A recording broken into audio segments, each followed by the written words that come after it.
दोस्तों आप सभी का बहुत बहुत स्वागत है आपके अपने YouTube चैनल द बिहारी पर। जितने भी STET 19 के अभ्यर्थी हैं उनके लिए एक अच्छी खबर है। आपसे निवेदन है कि आखिरी तक बने रहिएगा। मैं आपको बताऊंगा कि वो अच्छी खबर क्या है। साथ ही इस बात पे चर्चा होगी कि आखिर ऐसा क्या हुआ कि बिहार सरकार के शिक्षा विभाग ने आनन फानन में इतनी जल्दबाजी में फिजिकल टीचर का नोटिफिकेशन जारी कर दिया। और फिजिकल टीचर का नोटिफिकेशन जारी होने के साथ ही 7th फेज का STET 19 के अभ्यर्थी जो वेट कर रहे हैं उनका भी उम्मीद अब बिहार सरकार शिक्षा विभाग से बहुत बढ़ गया है। क्योंकि पता है आप लोगों को कि STET 19 के नोटिफिकेशन के साथ ही फिजिकल टीचर का भी नोटिफिकेशन जुड़ा हुआ था। अब एक ही नोटिफिकेशन में आधी बहाली हो, आधी बहाली को रोक दिया जाए, ये तो नाइंसाफ़ी होगी। मैं आपको बताऊंगा कि ये अच्छी खबर क्या है जो STET 19 के अभ्यर्थियों के लिए है। लेकिन उससे पहले ये समझिए कि आखिर ऐसा क्या हुआ कि फिजिकल टीचर का शेड्यूल सरकार ने निकाल दिया। आप लोग को पता होगा कि फिजिकल टीचर बहाली के लिए जो PIL किया गया था, इस PIL का सुनवाई पिछले साल ही हो गया था। और इस PIL के संदर्भ में ही पटना हाई कोर्ट की तरफ से तीन बार सरकार को फटकार लगाया गया और सरकार को यह निर्देश दिया गया कि आप फिजिकल टीचर की बहाली विदिन 2 वीक करके दीजिए। लेकिन फिर भी सरकार ने इस पर ध्यान दिया नहीं था। लेकिन अभी अचानक से सरकार को ऐसा क्या सूझा कि इतना मेहरबान हो गए फिजिकल टीचर के बहाली पे। दोस्तों आप लोग को पता होगा, आइए मैं आपको बताता हूँ कि आखिर इसका कारण क्या है। आप लोग को पता है पिछले कुछ दिनों से जी न्यूज़ पे एक मुहिम चल रहा है बिहार में शिक्षा व्यवस्था को सुधारने को लेकर के। और इसी पर बार बार डिबेट होने के बाद और जब शिक्षा मंत्री से दबाव देकर के इन बातों को पूछा गया था तो कहीं ना कहीं पूरे सरकार पे यह प्रेशर बन रहा था। भले वो जदयू हो या फिर RJD हो या फिर BJP हो, सबों ने शिक्षा विभाग पे यह दबाव बनाया कि बिहार सरकार के अंदर जो शिक्षा विभाग है इसका हालत बहुत ही खस्ता है। तो इन सभी का मुंह बंद करवाने के लिए बिहार सरकार के शिक्षा विभाग के पास और कोई चारा था ही नहीं। जो अपना नाकामी है इनका उसको छिपाने के लिए इन्होंने सीधे सीधे फिजिकल टीचर का बहाली शुरू कर दिया, ताकि इनसे जब प्रश्न पूछा जाए तो ये कह सकें कि देखिए कल ही तो हमने फिजिकल टीचर का बहाली शुरू किया है। लेकिन अब हमारा यह कर्तव्य बनता है, जितने भी STET कैंडिडेट हैं, ये हमारा अब काम है कि मीडिया वालों को हम यह बात बताएं। भले वो जी न्यूज़ के हो, न्यूज़ 18 के हो या फिर बिहार के जितने भी बड़े मीडिया हाउसेस हैं, सबको हम ये बताएं कि इसी नोटिफिकेशन के तहत एक और बहाली आई थी जिसे हम माध्यमिक उच्च माध्यमिक शिक्षक बहाली STET 19 के नाम से जानते हैं। जब फिजिकल टीचर की बहाली हो रही है तो हमारी बहाली क्यों नहीं। ये था पहला कारण, जी न्यूज़ का असर है कि सरकार इनकी बहाली कराने जा रही है। और दूसरा कारण ये है कि फिजिकल टीचर की बहाली कराने में इनका पेमेंट सरकार को बहुत कम देना है। मात्र 8,000 रुपये के मानदेय पे इनकी बहाली होनी है।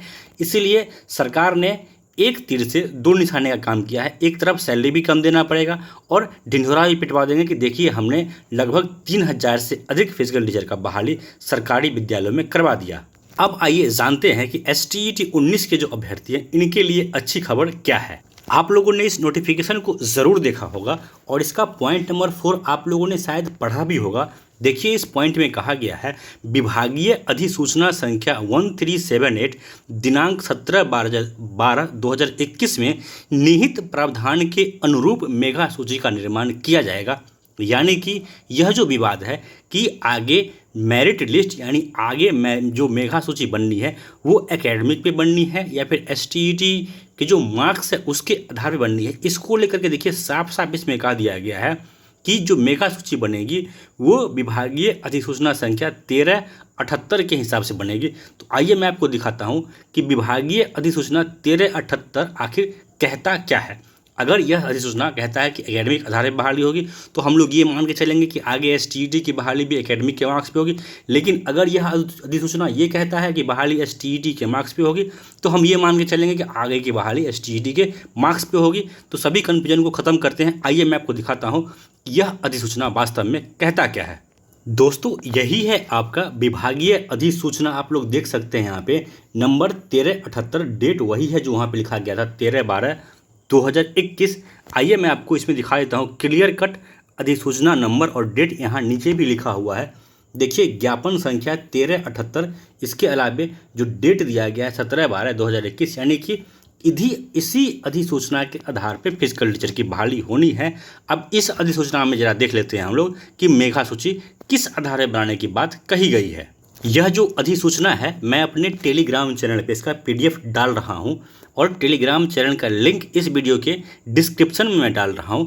इस PDF को आप लोग खुद खोलिएगा और इसका पॉइंट नंबर 4 पढ़िएगा, हर बात आप लोग को क्लियर हो जाएगा। वैसे मैं आपको पढ़ के बता रहा हूं कि इसमें क्या कहा गया। देखिए इसमें कहा गया है यह नियुक्ति मेगा सूची के आधार पर की जाएगी, ठीक है। लेकिन मेगा सूची बनेगी कैसे, इसके लिए देखिए कहा गया संबंधित नियोजन इकाई के सदस्य सचिव के द्वारा मेगा सूची का प्रारूप तैयार किया जाएगा। यहाँ किया छूट गया है। अभ्यर्थी द्वारा योग्यता परीक्षा में प्राप्त अंक को आरोही क्रम में रखते हुए मेगा सूची का प्रारूप तैयार किया जाएगा। यानी कि अब आप लोग क्लियर समझ लीजिए कि जो फिजिकल टीचर के लिए जो बातें कही गई है उसमें साफ साफ ये कह दिया गया है कि योग्यता परीक्षा यानी कि STET जो एलिजिबिलिटी टेस्ट जिसको कह रहे हैं लोग, चलिए मान लेते हैं ये एक एलिजिबिलिटी टेस्ट ही था, लेकिन इसी एलिजिबिलिटी टेस्ट में जो अंक आपको मिल रहा है इसको अवरोही क्रम में रखा जाएगा और उसके बाद जो आपका रैंक आएगा उसी आधार पे मेगा सूची आपका बनाया जाएगा। इसके अलावे जो कुछ प्रावधान है कि कंट्राडिक्शन होने की कंडीशन में कि अगर नंबर सेम है, डेट ऑफ बर्थ सेम है, फिर किसको प्रायोरिटी दी जाएगी, ये बातें इसमें आगे कही गई है। इसलिए मैं कह रहा हूँ इस PDF को मैं टेलीग्राम चैनल पे डाल दूंगा, आप लोग वहाँ से इसको खुद पढ़ के देखिएगा कि बिहार सरकार अब आगे की बहाली में मेगा सूची किस आधार पे बनाने जा रही है। एकेडमिक के आधारे बना रही है या फिर STET के मार्क्स के आधारे बना रही है। आप लोग खुद समझ जाएंगे कि आगे की बहाली STET के मार्क्स पे ही होने जा रही है। और बहुत सारे अभ्यर्थी इस चीज़ को लेकर परेशान है कि ये बहाली तो ऑफलाइन मोड में हो रही है। तो देखिए इस पूरे बहाली में लगभग 3000 कैंडिडेट ही हैं और 8000 से अधिक सीट है।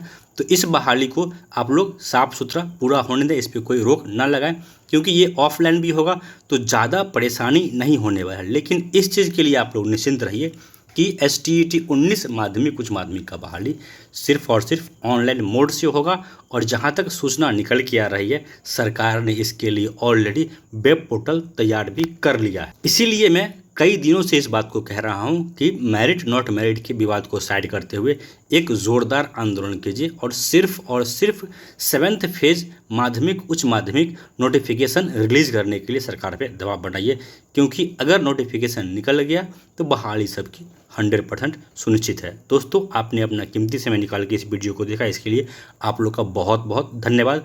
इसी आशा और उम्मीद के साथ इस वीडियो को मैं ख़त्म कर रहा हूँ कि बिहार सरकार बहुत जल्द माध्यमिक उच्च माध्यमिक के लिए भी नोटिफिकेशन जारी करे। धन्यवाद।